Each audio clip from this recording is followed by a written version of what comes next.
بسم اللہ الرحمن الرحیم۔ جہاں تک افریقہ میں رومنوں کے مرکزی شہر قرطاجنہ کا تعلق تھا تو یہ شہر ایک کنعانی شہزادی نے آباد کیا تھا۔ کنعانی عربوں کا ایک گروہ تھا جو صحرائے عرب سے نکل کر شام کے علاقوں میں جا کر آباد ہوا تھا۔ یہ عرب یا سامی گروہ جس وقت عرب کے صحراؤں سے نکل کر شمال کی طرف گیا تو اس وقت ان کے ساتھ ایک اور گروہ بھی عرب کے صحراؤں سے نکلا اور وہ اموری کہلائے۔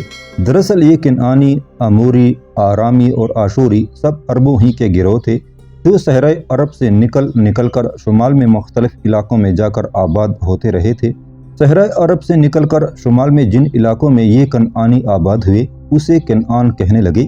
ان کنعانیوں کو یونانیوں نے فونیقی بھی کہا ہے۔ ان کی زبان کا ایک لفظ کنعا تھا، یہی بگڑ کر آگے کنعان بن گیا جس کے معنی ارغوانی رنگ کے ہیں۔ یہ کنعانی کیونکہ ارغوانی رنگ کی تجارت کرتے تھے اور یہ رنگ وہ ایک مچھلی سے حاصل کرتے تھے جسے صدف ماہی کہہ کر پکارا جاتا تھا، اس کی وجہ سے یہ مشہور ہوئے۔ تاہم یونانیوں نے انہیں فونیقی کہنا شروع کیا۔ یہ کنعانی شروع میں بحیرہ روم کے ساحل کے ساتھ ساتھ آباد ہو گئے تھے اور اپنی چھوٹی حکومتیں انہوں نے قائم کر لی تھی۔ ساحل کے ساتھ ساتھ طرابلس، برائروس، بیلوس، بیرتوس، صیدا، سور، ارقا، سمیر، ارادوس سب انہی کنعانیوں کے آباد کردہ شہر تھے۔ ان کے علاوہ جنوبی شام میں غزہ اور اسقلان بھی انہی کنعانیوں کے شہر تھے۔ ان کے علاوہ اندرون ملک جزر، لاکش، مجدر، حازدر، شقیم اور یروشلم انہی کنعانیوں کے شہر تسلیم کیے گئے ہیں۔ ایشیا میں بحیرہ روم کے ساحل پر ان کنعانیوں کے دو بڑے شہر تھے، سور اور صیدا۔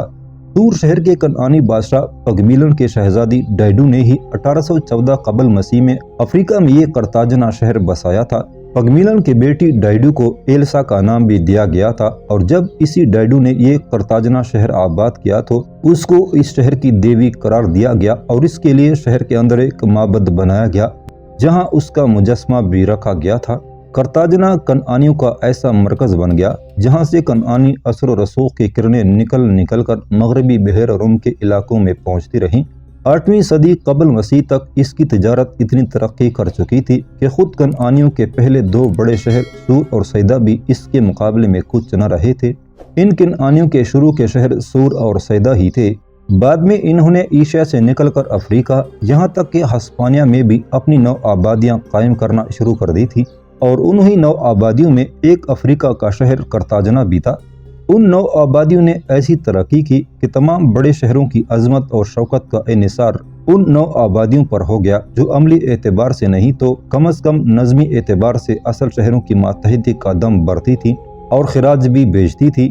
اس لحاظ سے یہ نو آبادیاتی نظام کنعانیوں کے ہاں بڑی ترقی کر گیا۔ جہاں قرطاجنہ نے بڑی تیزی سے ترقی کی وہاں ان کنعانیوں کے پہلے مرکزی شہر سور کے اقتدار میں 8ویں صدی قبل مسیح کے آخری دور کے اندر تیزی سے زوال آ گیا۔ اس کے دو اسباب ہوئے، ایک تو یونانی نو آبادیاں جا بجا قائم ہونے لگی اور عین اس زمانے میں عربوں کے ایک گروہ آشوریوں نے کنعانیوں کے شہر مسخر کرنے شروع کر دیے، اور دوسری بڑی وجہ یہ تھی کہ جب قرطاجنہ نے افریقہ میں ترقی کرنا شروع کی تو کنعانیوں کے دوسرے شہروں کی عظمت ماند پڑنے لگی۔ مورخین افریقہ کے اس شہر قرطاجنہ کو ایشیا کے سور شہر کا فرزند رشید خیال کرتے ہیں۔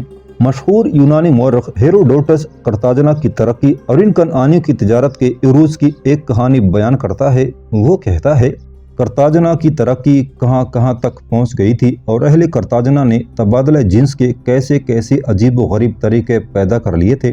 قرطاجنہ کے ملاح افریقہ کے مغربی ساحلوں پر پہنچتے تھے، سامان تجارت ساحل پر اتارتے، پھر عام اطلاع کے لیے ایک آلاؤ روشن کر کے خود جہازوں میں چلے جاتے تھے۔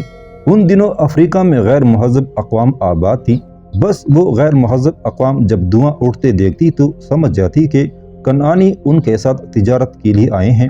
وہ سونا لے کر ساحل پر پہنچ جاتے اور جو کنعانی سامان ساحل پر رکھتے وہ سامان اٹھا کر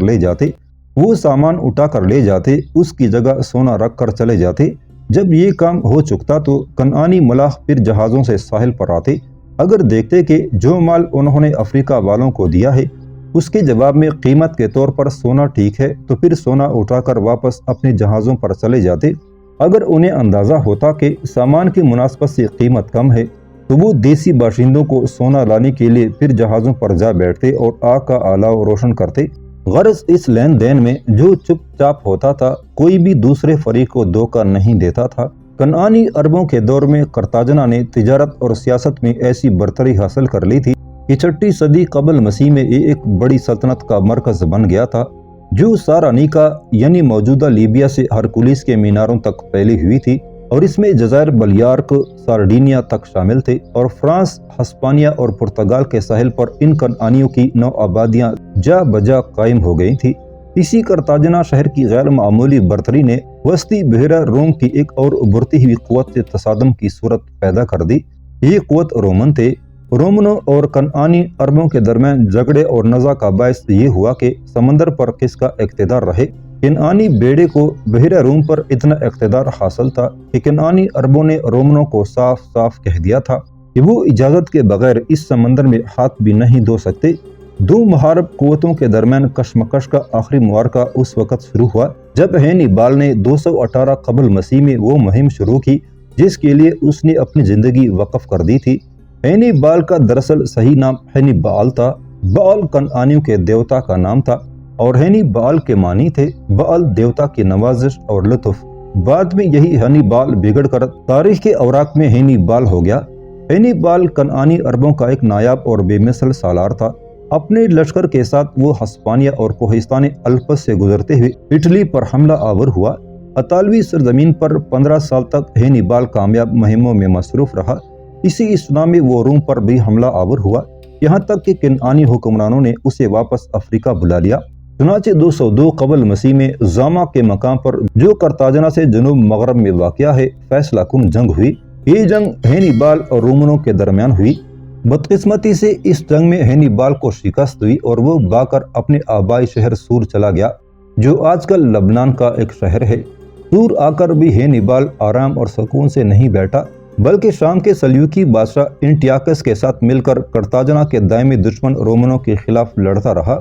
لگتا تھا فتح اور نصرت نے یہاں بھی اس کا ساتھ نہیں دیا۔ جب بچاؤ کی کوئی امید نہ رہی تو اس نے 183 قبل مسیح میں ایشیا کوچک میں خودکشی کر لی۔ مرنے سے قبل جو اس نے آخری الفاظ ادا کیے وہ کچھ اس طرح تھے: اس طرح مر جانے سے رومنوں کو اس انتظار کی زحمت سے نجات مل جائے گی، ایک سند رسیدہ اور نفرت زدہ آدمی کب وفات پاتا ہے۔ اس شکست کے بعد اہل قرطاجنہ نے بہت جلد اپنے نقصان کی تلافی کر لی۔ گو رومنوں کے ہاتھوں انہیں سخت نقصان اٹھانا پڑا تھا، لیکن انہوں نے کوشش کر کے قرطاجنہ کے لیے پھر نئی عظمت اور شوکت کے دور کو شروع کیا، یہاں تک کہ تنگ دل رومن عربوں کے اس کنعانی گروہ کی ترقی، عظمت اور تجارت میں ان کے عروج کو برداشت نہ کر سکے۔ آخر ان کا ایک سالار کیٹو پھر کنعانیوں کے خلاف حرکت میں آیا۔ رومنوں نے فیصلہ کر لیا کہ قرطاجنہ کو ضرور تباہ کر دینا چاہیے تاکہ پھر کنعانی اپنی عظمت لے کر سر نہ اٹھا سکیں۔ چنانچہ 146 قبل مسیح میں رومن قرطاجنہ پر حملہ آور ہوئے۔ 17 روز تک یہ عظیم القدر شہر ہولناک شعلوں کی جولان گاہ بنا رہا، یہاں تک کہ رومنوں نے اسے فتح کر لیا۔ ایک بار انہوں نے شہر قرطاجنہ کو جلا کر خاص تر کر دیا اور چاروں طرف خاک کے انبار لگا دیے۔ پھر قرطاجنہ کی زمین پر ہل چلا دیے گئے۔ اس کے بعد وہیں جہاں پہلے کنعانیوں کا قرطاجنہ تھا ایک نیا شہر آباد کیا اور اس کا نام قرطاجنہ رکھا، اور اب یہی قرطاجنہ افریقہ میں رومنوں کا مرکزی شہر تھا جس کا حاکم گریگوری تھا۔ ایروان میں مسلمانوں کا سالار اور حاکم زہیر بن قیس اپنے سالاروں میں سے محمد بن اوس انصاری، صالح بن حریم، حنس بن عبداللہ، نعیم بن حماد اور ابو عبید اللہ کے ساتھ اپنے چند محافظ دستوں کے ہمراہ ابھی الجیم شہر سے ذرا فاصلے پر ہی تھا کہ پشت کی جانب سے کچھ گھڑ سوار اپنے گھوڑوں پر سرپٹ آتے دکھائی دیے۔ سب سے پہلے نعیم بن حماد نے پشت کی طرف سے آتے ہوئے سواروں کو دیکھا تھا اور انہیں دیکھتے ہی اس کی اطلاع اس نے زہیر بن قیس اور دوسرے سالاروں کو کر دی تھی، جس کے باعث انہوں نے اپنے گھوڑوں کو روک دیا تھا۔ ان کے پیچھے آنے والے محافظ دستے بھی اپنی سواروں کو روک چکے تھے۔ تھوڑی دیر بعد وہ گھڑ سوار اپنے گھوڑوں کو سرپٹ دوڑاتے ہوئے وہاں پہنچے۔ زہیر بن قیس اور محمد بن اوس انصاری کے سامنے انہوں نے اپنے گھوڑوں کو روکا۔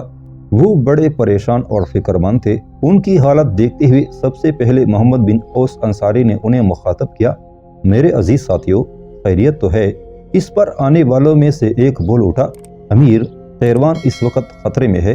قرطاجنہ میں اس وقت رومنوں کے شہنشاہ قسطنطین کا بیٹا جسٹینن اور اس کی بیٹی بھی ایک خاصا بڑا لشکر لے کر اور بحری جہازوں کے ساتھ پہنچ چکے ہیں۔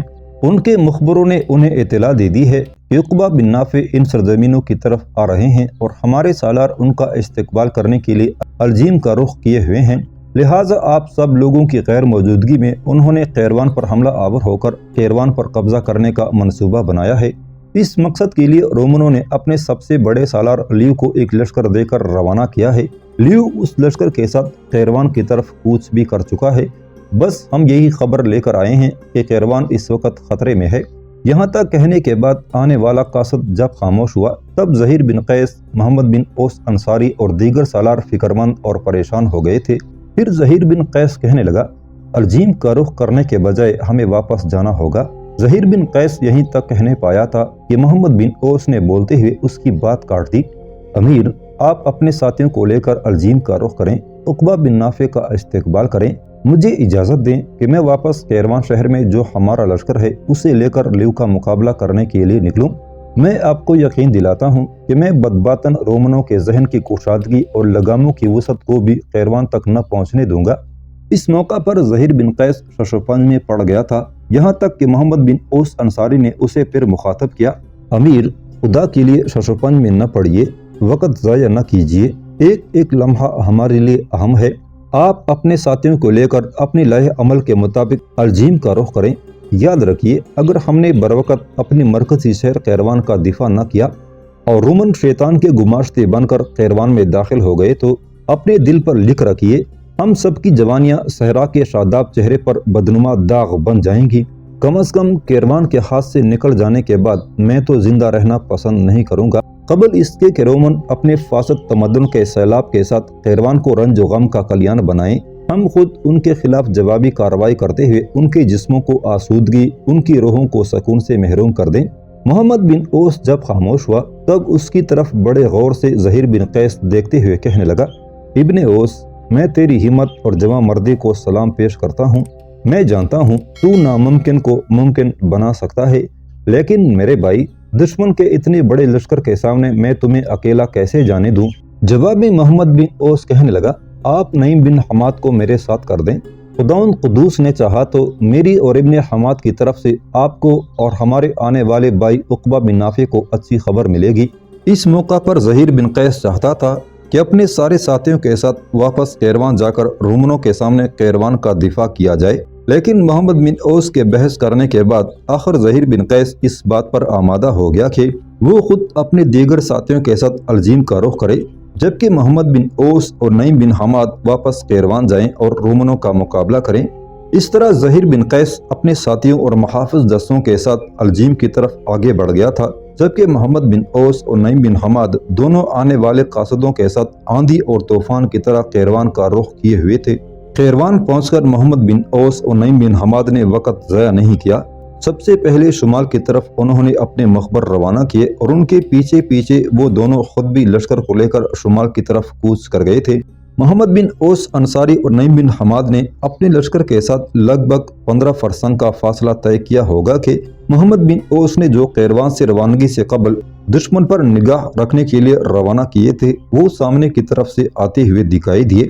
انہیں دیکھتے ہوئے محمد بن اوس نے اپنے لشکر کو روک دیا تھا۔ اتنی دیر تک سامنے کی طرف سے گھوڑ سوار اپنے گھوڑوں کو سرپٹ دوڑاتے ہوئے اس جگہ آئے جہاں لشکر کے آگے محمد بن اوس اور نعیم بن حماد کھڑے تھے۔ آنے والے مخبروں نے بلند آواز میں سلام کیا، پھر ان میں سے ایک محمد بن اوس کو مخاطب کر کے کہنے لگا، امیر محترم، دشمن کا لشکر اس وقت یہاں سے لگ بھگ 2 فرسنگ کے فاصلے پر ہے اور جس رفتار سے وہ جنوب کی طرف پیش قدمی کر رہے ہیں، اگر اسی رفتار سے بڑھتے رہے تو وہ بہت جلد یہاں پہنچ جائیں گے۔ جہاں تک دشمن کے لشکر کا تعلق ہے تو اس کی کمانداری رومن سالار لیو کر رہا ہے۔ تعداد کے لحاظ سے وہ لشکر آپ کے لشکر سے اگر 3 گنا نہیں تو دگنا ضرور ہوگا۔ اپنے مخبروں کے ان خبروں سے محمد بن اوس نے اطمینان اور خوشی کا اظہار کیا اور انہیں مخاطب کر کے کہنے لگا، میرے عزیز ساتھیوں، تم لشکر کے پشتی حصے کی طرف چلے جاؤ، میں یہیں انہی میدانوں کے اندر دشمن سے مقابلہ کرنا پسند کروں گا۔ محمد بن اوس کے ان الفاظ کے ساتھ ہی آنے والے وہ مخبر اپنے گھوڑوں کو ایڑ لگاتے ہوئے لشکر کے پشتی حصے کی طرف چلے گئے تھے۔ اس کے بعد محمد بن اوس نے نعیم بن حماد کے ساتھ مل کر لشکر کی صفیں درست کی، لشکر کو 2 حصوں میں تقسیم کیا، ایک حصہ اپنی کمانداری میں، دوسرا نعیم بن حماد کی کمانداری میں دیا تھا۔ صفیں درست کرنے کے بعد محمد بن اوس انصاری پھر اپنی لشکر کے آگے آیا۔ نعیم بن حماد بھی اس کے قریب ہی اپنے گھوڑے پر سوار تھا۔ ایسے میں چند لمحوں تک محمد بن اوس اپنے سامنے دیکھتا رہا، پھر لمحہ بھر کے لیے بڑی کرب خیزی اور عاجزی اور انکساری میں آسمان کی طرف دیکھا، پھر اس کا سر اپنے گھوڑے کی زین کے ہننے پر جھک گیا تھا۔ اس کے بعد وہ انتہائی کرب خیزی اور انتہائی عاجزی کے ساتھ دعا مانگ رہا تھا۔ اے خدائے مہربان، ہمارے دشمن بے معنی فرسودہ الفاظ کے وسوسوں، فکن شکن کرتے دکھ کے خیالات، قضا کے لہراتے بھنور اور مرگ خیز اوہام کے بگولوں کی طرح ہم پر حملہ آور ہونے والے ہیں۔ اے اللہ، دشمن کے مقابلے میں میری مدد فرما، مجھے ہمت دے کہ میں دشمن کے نفس میں بڑکتی آگ کے غضب کی ترتراہٹ کی طرح داخل ہو جاؤں۔ اے مہربان خدا، اے کائنات کو سجانے والے، وقت کے اندیشوں برے عذاب میں میری مدد فرما، اس لیے کہ تیرے سوا کوئی مدد کرنے والا نہیں ہے۔ یہاں تک کہنے کے بعد محمد بن اوس انصاری رک گیا تھا، پھر ہننے پر جھکا ہوا سر جب اس نے اٹھایا تو نعیم بن حماد، جو محمد بن اوس کی دعا کے الفاظ سن کر اپنے ہونٹ کاٹ رہا تھا، اس کی آنکھوں میں نمی اتر آئی تھی۔ جب اس نے غور سے محمد بن اوس کی طرف دیکھا تو وہ اور کٹ کر رہ گیا تھا۔ اس نے دیکھا محمد بن اوس کی آنکھوں میں موٹے موٹے آنسو تھے۔ کچھ دیر وہ آنسو آنکھوں میں لہراتے رہے، پھر گر کر اس کے دامن میں جذب ہو گئے۔ اس موقع پر نعیم بن حماد ابن اوس کو مخاطب کر کے کچھ کہنا چاہتا تھا کہ اس نے نعیم کو مخاطب کر کے کہنا شروع کیا، ابن حماد، آج ان میدانوں میں تیرا میرا امتحان ہے۔ دشمن ہماری اجلی صاف تہذیب میں اپنے تمدن کی کالک داخل کرنا چاہتا ہے، اور ہم نے یہ کوشش کرنی ہے کہ دونوں مل کر ان پر ایسی ضرب لگائیں کہ کیروان کا رخ کرنے کے بجائے انہیں میدان جنگ سے بھاگنے ہی میں اپنے لیے عافیت دکھائی دے۔